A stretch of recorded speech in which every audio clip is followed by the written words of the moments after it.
Before we get started, I heard a quote. I was listening to a podcast this week, and it was some guy who was a hedge fund guy, had retired to do some 503c nonprofit thing for education.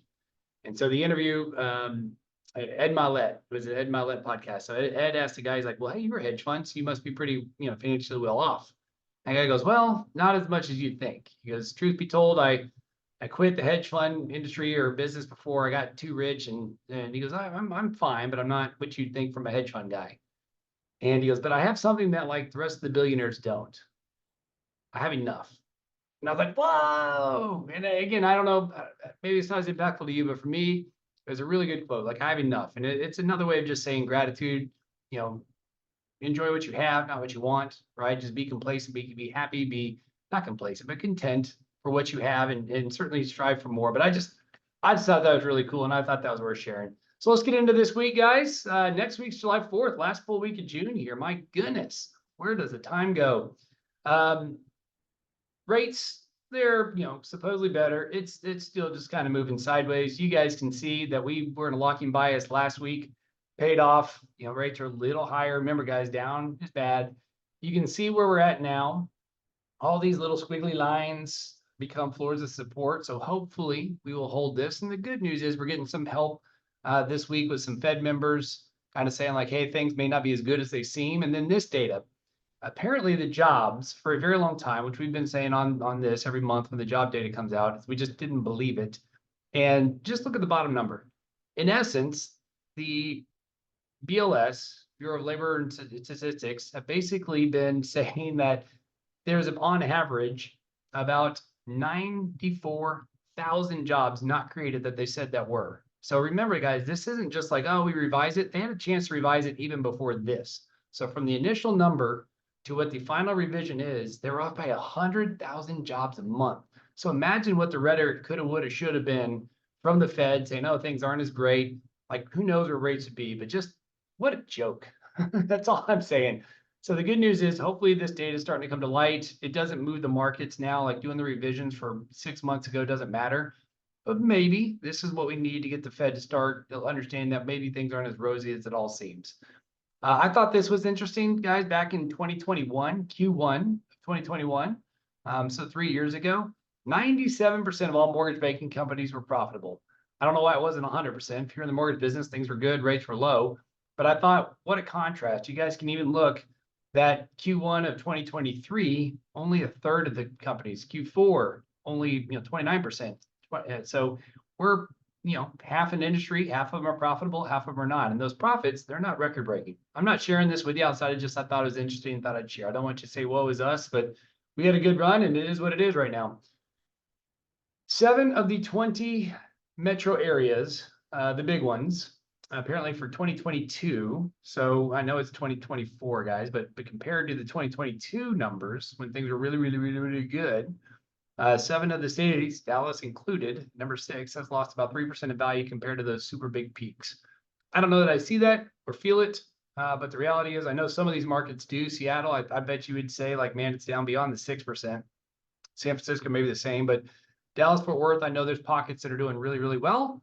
I know there's pockets doing not so well, but I just thought this was really interesting and thought I'd share.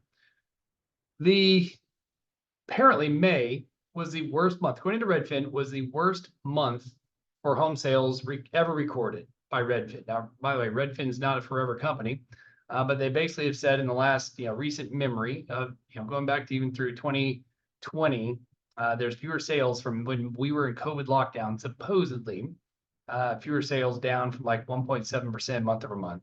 Look, we know homes aren't selling. It's a combination of lack of inventory, higher rates, things of that nature. You guys can see the bar graph. We've seen these times and levels before back in 2012-ish, but you got to remember the country as a whole has a lot more home buyers now, but the problem is the inventory's just not there for a lot of this. And yes, rates aren't helping. I understand that. And the high prices of home aren't helping, but the reality is just we're comparing these things to some really big numbers of the past.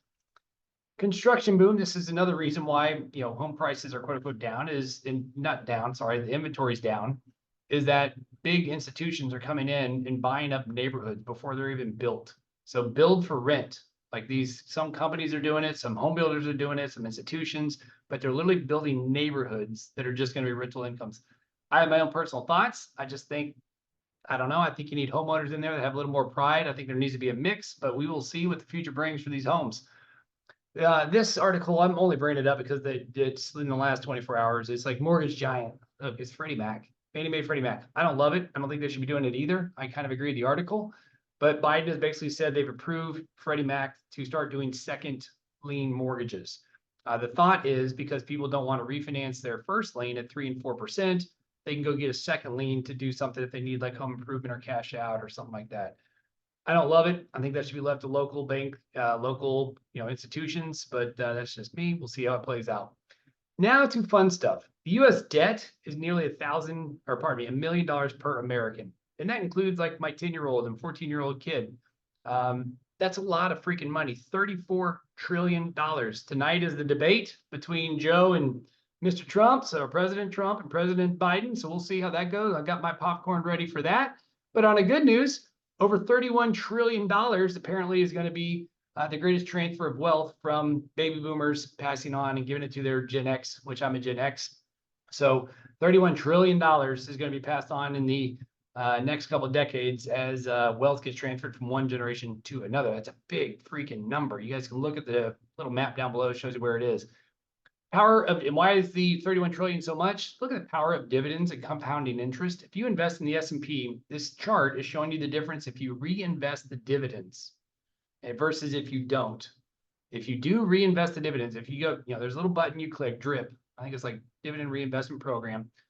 Look to make sure that your dividends are getting reinvested into the stocks, and the difference is massive. If you invested $10,000 back in the day, you got less than $1 million. You got 800,000 basically versus 5 million. So this is my PSA for financial planning.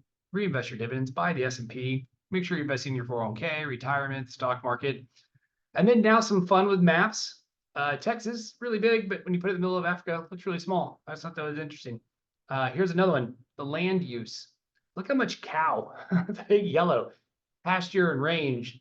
That's the percentage of land in America that is meant for that. But the whole purpose of this map is to show the diversity of America as far as what we use our land for. So the Pacific Northwest is where they put the private family timberland, federal state timberlands there in the California. Again, this isn't geographically accurate in terms of where it is, but percentage-wise, it shows you where that is. I just thought that was really, really interesting. State parks, national parks are up there. Crazy, really cool map, I thought. 7 worst states to buy property in the next 5 years, according to some realtors. Texas is not on there. Good for us. California, sorry, you came in at number 1. It's pricey. Sunny Florida, lots of storms. There you go. And finally, let's have some fun. The U.S. Olympic team, I read this, they have to take over their own AC units. So apparently France is trying to be all eco-friendly and not giving AC units to people. So we're taking over whatever we have. It's not just fans, but actual AC units. I thought that was, it's kind of sad, truthfully. And if you watch these long enough, I love this kind of stuff. Jeff Bezos, however you want to say his name, $25 million a year to keep his $500 million luxury yacht afloat. It's just mind-blowing. $2 million a month just to make the damn thing float. So there you go. But he does earn that. And this is the fun part that I thought was interesting. He earns that in just 3 hours. So good for Jeff. This one, okay. Another PSA here for you ladies out there. The article is about Waterslide. Now, this one Waterslide in Australia, like it's only for men. And I thought that's interesting. So it's clickbait. I clicked it. Yeah, it turned out it's a biological issue. Just because they go down these speeds at 80 miles an hour, water, basically, it's an enema for a lot of folks. And so I don't know. There's my PSA for you. I don't know why that's in here today, but there you go. And then lastly, God bless Texas. We got a 71-year-old lady competing for Miss Texas in the pageant. You go, girl. And our meme of the week. This is me after getting a new referral from you. As always, get social. Come on, like, subscribe, comment, share. You know what to do. This isn't the first time you've seen this. We appreciate you guys as always. We'll see you next week. And the update will come out earlier next week for July 4th holiday because it is on Thursday. Hope you guys have a great remainder of the week and a great weekend.